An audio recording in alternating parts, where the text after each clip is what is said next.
Panginoon na ang tao ay wala ho siyang kapamaraanan para iligtas ang kanyang sarili, no? Dahil kung mayroong kapamaraanan ng tao para iligtas ang kanyang sarili, ang Panginoong Hesus ay hindi na bumaba para tubusin, bayaran ang ating mga kasalanan doon sa krus ng Kalbaryo. No? Kaya mga kapatid sa Panginoon, ang sabi po ng banal na kasulatan, ang lahat nagkasala. No? Lahat ho tayo nagkasala at hindi tayo nakaabot sa kaluwalhatian ng Diyos. Kaya dahil doon sa salitang iyon mga kapatid, nangangahulugan ang lahat ng tao ay hindi nakaabot sa kaluwalhatian ng Diyos. Pag ikaw namatay, no, wala nang duda, sa parusa ka ng Diyos pupunta. Dahil sa ganong destinasyon ng tao mga kapatid, hindi ibig ng Diyos na ang tao ay mapapahamak. No? Kaya, ibinigay niya ang kautusan upang ating sundan. Ang problema, ito na nga, hindi ho tayo nakagawa ng kautusan ng Diyos. No? Kaya lahat tayo nagkasala at hindi nakaabot sa kaluwalhatian ng Diyos. Kaya po mga kapatid sa Panginoon, no? Dahil walang kapamaraanan ang tao para siya ay maligtas, para hindi maparusahan sa impyerno, ang Diyos Ama ay sinugo ang kanyang anak na si Jesus upang bayaran, tubusin ang ating mga kasalanan. Itinuro ni Jesus ang daan sa atin, no, upang mapapadali sa atin ang daan ng kaligtasan. Ngayon, ang tanong mga kapatid, ang sabi ng kasulatan, ano ang ating gawin upang tayo ay maligtas? No? Ito muna ang bigyan natin ng atensyon. Hindi relihiyon ang makapagliligtas sa atin, kapatid, no? At hindi mo rin kayang iligtas ang iyong sarili. Ang tanong sa kasulatan, sa aklat ng mga gawa 16, verse 30 and 31, ganito po ang mahalagang tanong. Ano ang gagawin ng tao upang maligtas? Alam nyo kapatid, ang sagot ng banal na kasulatan ay napakapayak lang, napakadali lang. Ang sabi ng kasulatan mga kapatid, sumampalataya kayo sa Panginoong Hesukristo, maliligtas kayo, ikaw at ang iyong sangbahayan. Kadalasan sa atin, pag tayo ay tinatanong, ano ba ang ating gagawin para maligtas? Kadalasan ang sagot natin ay gumawa ng mabuti. Lagi nating sinasabi pag kayo tinatanong, ano ang gagawin para maligtas? Ang sagot ng karamihan, gumawa ng mabuti. Hindi ho, masama ang sagot na yan. Ngayon, ang problema, paano kung pagkatapos natin mag-usap, namatay ka? No? Halimbawa, nasagasaan ka dyan, hindi naman natin hiningi. O may ligaw na bala, tinamaan ka ng bala. No? Hindi ka pa nakagawa ng mabuti. Ay hindi ka makakapasok sa kaharian ng Diyos. Alam nyo kapatid, ang sabi ng Biblia, ang pinakamadaling paraan upang ikaw ay maligtas, sumampalataya ka muna kay Hesukristo. No? Naalala nyo ba ang nakapako sa cross na kasama ni Jesus? Dalawang tulisan, ang sabi ng isa, kung ikaw ang Kristo, kung ikaw ang anak ng Diyos, iligtas mo ang sarili mo, pati kami. No? Yun ang sabi ng isang tulisan na nakapako sa cross. Alam mo, pag nakapako ka sa cross, maghihintay ka na lang ng iyong huling hininga. Mamamatay ka na doon, kapatid. No? Kasi yun ang pinaka-final na parusa pag ikaw ay may mabigat na kasalanan. Ipapako ka sa cross. No? Ngayon, sa kanyang huling sandali, mga kapatid, na mayroon siyang hininga at may pag-iisip pa. No? Ang sabi nitong isa na magnanakaw o tulisan, sinaway ang kanyang kasama. No? Ito po'y masumpungan ninyo sa aklat ng Lucas, Kapitulo 23 mula 38 hanggang 43. No? Ang sabi ng isang tulisan sa kanyang kasamang tulisan, hindi ka ba natatakot sa Diyos? Tayong dalawa ay marapat lamang dahil tayo ay makasalanan. No? Kaya nga, pag kayo nagkasala, pag kayo ay tumanggap ng parusa, huwag ka agad mag-react. No? Unawain mo kung marapat ba, karapat dapat lang ba. Ngayon mga kapatid, ang sabi nitong tulisan na ito, no, na nakapako sa cross, ang sabi niya, Jesus, alalahanin niyo po ako pagdating niyo sa inyong kaharian. Alam mo ang sagot ni Jesus, kapatid? Alam mo ang sagot ni Jesus? Ngayon din, kakasamahin kita sa aking paraiso. No?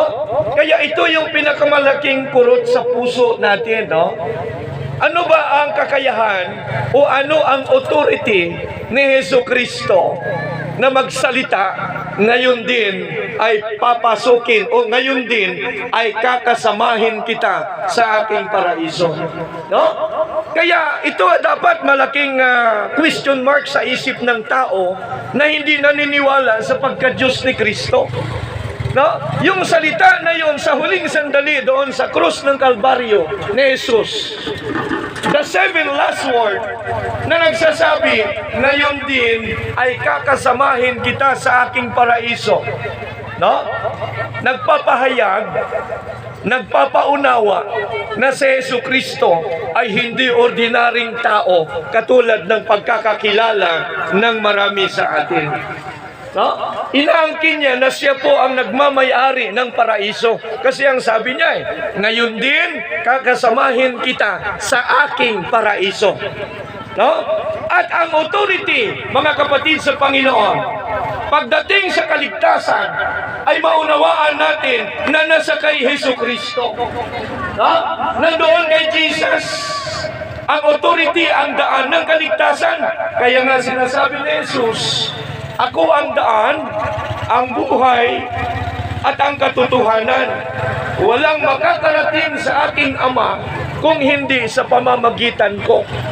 O mga kapatid sa Panginoon, hindi ito marapat sambitin ng isang tao na sa pagkakaalam natin ng ilan sa atin ay si Jesucristo ay tao lamang. Ang ganitong salita, mga kapatid, ay nag-i-imply o nagpapatunay na ang kakayahan at karapatan, kapangyarihan ay mayroon ng ating Panginoong Jesucristo. No? Mga kapatid sa Panginoon, kaya ang nais ko maunawaan ninyo, sino si Jesus? Knowing Jesus is salvation. Ang pagkakakilala kay Jesucristo ay magdadala sa inyo sa kaligtasan ng inyong kaluluwa. Tandaan ninyo mga kapatid, paano ninyo kinikilala at nakilala si Jesucristo. Hindi lamang kayo nakikinig sa pangangaral, kundi ang utos ng Panginoon sa atin, saliksikin ninyo ang mga kasulatan, sapagkat dito ninyo malalaman na kayo ay may buhay na walang hanggan at ito ang nagpapatotoo tungkol sa akin. Mga kapatid, huwag natin sayangin ang mga araw na nalalabi sa ating buhay. Ang kamatayan, wala ho siyang pinipili. Anytime, pwede ho dumating ang kamatayan. No? Hindi natin may pagkakatiwala na tayo ay bata pa, malakas tayo, maskulado, matapang, malakas ang loob. No? Kadalasan ng mga matatapang, maaga na mamatay. Wala tayong ipagmamalaki sa buhay na ito, mga kapatid. No?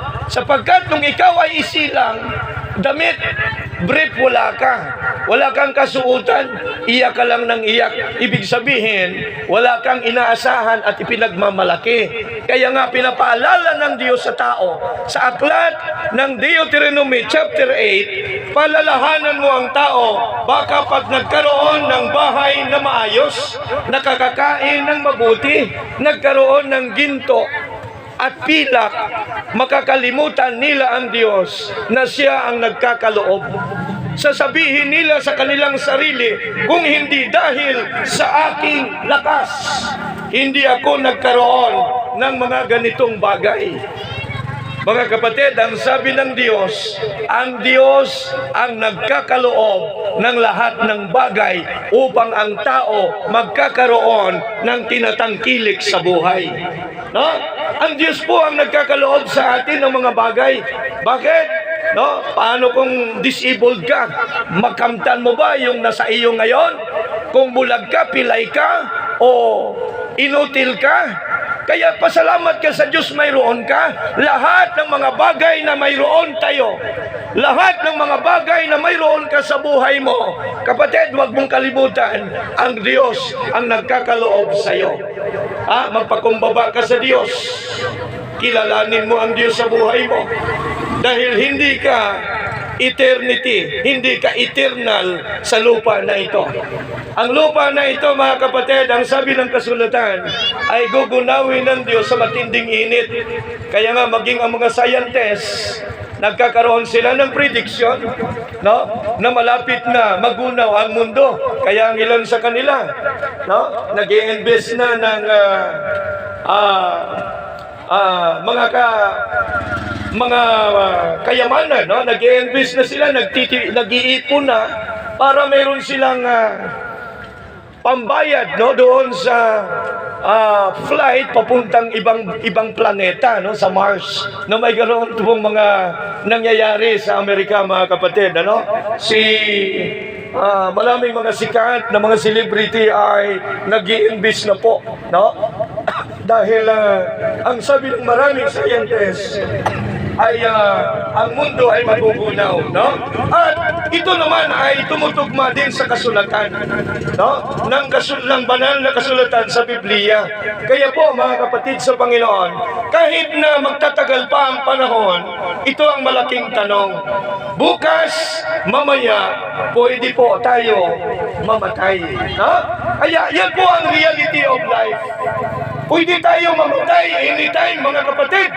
No? Kaya habang may panahon tayo, isisiguraduhin natin ang patutunguhan ng ating mga kaluluwa. At tinitiyak ni Jesucristo, mga kapatid, ang kaligtasan ng ating kaluluwa pag tayo ay sumampalataya kay Jesucristo. Tiyak ang kaligtasan. Hanapin niyo po ang lahat ng mga kasulatan, mga kapatid. Ang Biblia nagsasaad sa John chapter 6 verse 37, ang sinumang lumalapit kay Jesus, ang sabi ni Jesus, sa anumang paraan ay hindi ko itataboy. Ang sinumang sumampalataya kay Kristo, hindi itataboy ng Panginoon. Kaya makakatiyak ka ng kaligtasan kung ikaw ay may pananampalataya kay Jesucristo. At ito ang sabi ng kasulatan, mga kapatid, sa aklat ng mga gawa. Gawa chapter 13, 38, 39 to 40. Dapat ninyong maunawaan, ganito ang sinasabi ng kasulatan, na sa pangalan ni Jesucristo, ipinangangaral ang kapatawaran ng kasalanan, at ang lahat ng sa Kanya ay sumampalataya, inaaring ganap sa lahat ng mga bagay na kung saan sa pamamagitan ng pagsunod ninyo ng mga kautusan na ibinigay ng Diyos kay Moises ay hindi kayo magiging ganap, ngunit sa pamamagitan ng inyong pananampalataya kay Jesus, sa pamamagitan ng pananampalataya ninyo kay Jesucristo, aariin kayo na ganap ng Diyos sa Kanyang harapan. Mga kapatid sa Panginoon, no, the abundant blessings and grace of God ay dapat ninyong maunawaan, sapagkat nasa panahon tayo ng pag-ibig ng Diyos at biyaya. Gaano kalaki ang ating pagkakasala, kapatid, mas malaki ang pag-ibig na inilaan ng Diyos sa iyo. Pinatunayan niya, ibinigay niya ang Kanyang kaisa-isang anak, pinakamamahal na anak na si Jesucristo, para bayaran ang mga kasalanan niyo, ang mga kasalanan natin. Oh, salamat sa Panginoon mga kapatid. Napakabuti ng Diyos. No? Huwag niyo pong sayangin ang pagkakataon. Kami po, ako po ay manggagawa ng Fundamental Baptist, mga kapatid. Inanyayahan ko po kayo dito po sa tabi ng Pure Gold, San Jose. Mayroon pong gawain dyan. No? Fundamental Baptist. No? Attend kayo roon. No, sa paglinggo, alas 9 ng umaga, alas 9:30. Atindo kayo mga kapatid. No?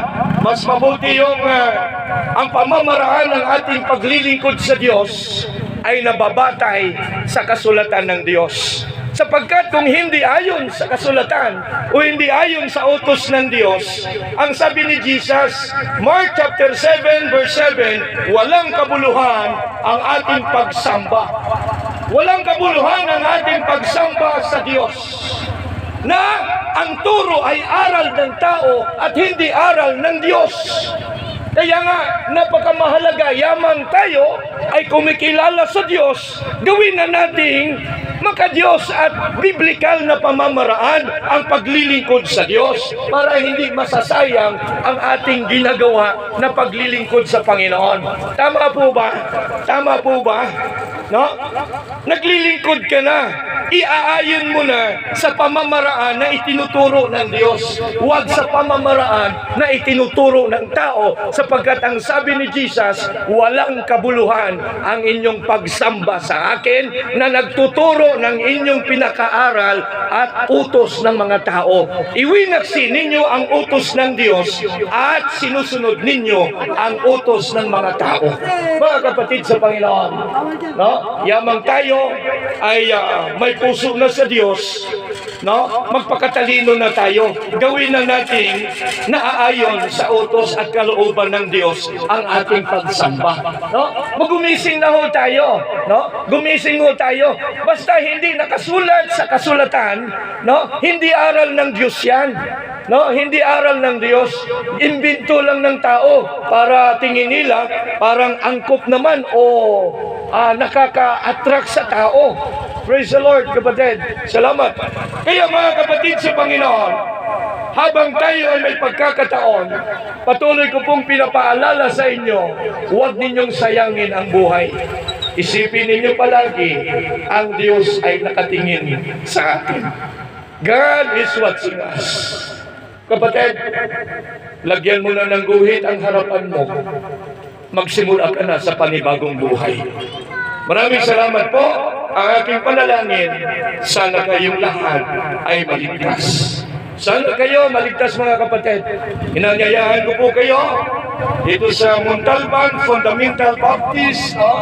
Diyan po sa likod ng Pure Gold, San Jose. Atin kayo sa gawain ng Panginoon. Maraming salamat. At ako po ay nakatalaga doon sa Gulod. No? Gulod Christian Fellowship Fundamental Baptist. Doon po sa Gulod. No?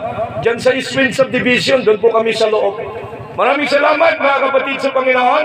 To God be the glory. Ang aking panalangin, sana kayong lahat ay maligtas. Salamat sa Panginoon. Si Jesus ang ating kaligtasan. Ang sabi ng Bible, kapatid, no? Sa Colossus chapter 3, verse 11, Christ is all. No? Christ is all in all.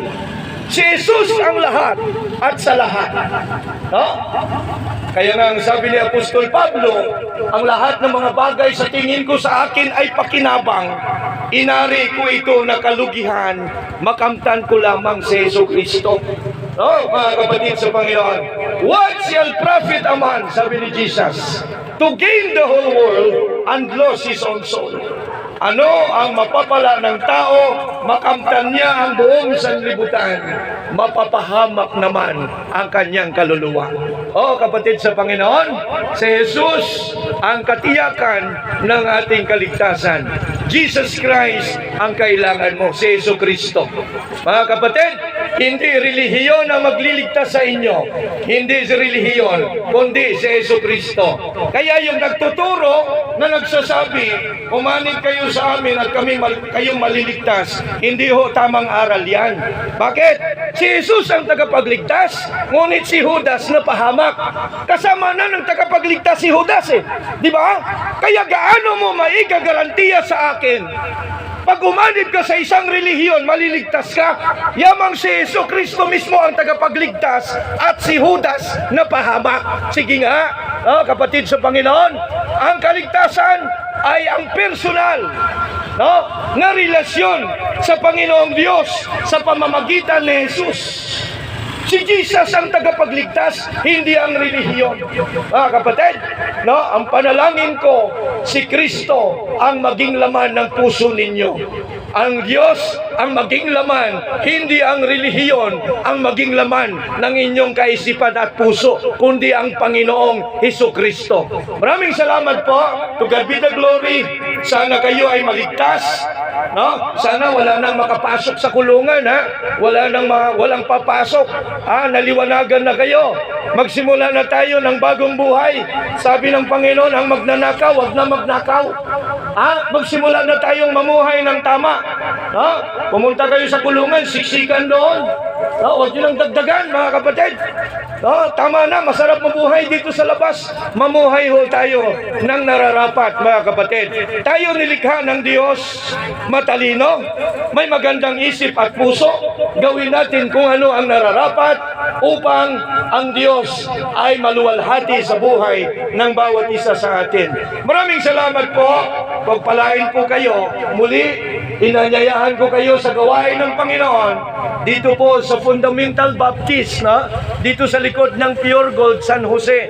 Punta po kayo, mga kapatid. Araw ng linggo, alas 9:30, attend po kayo, mga kapatid sa Panginoon.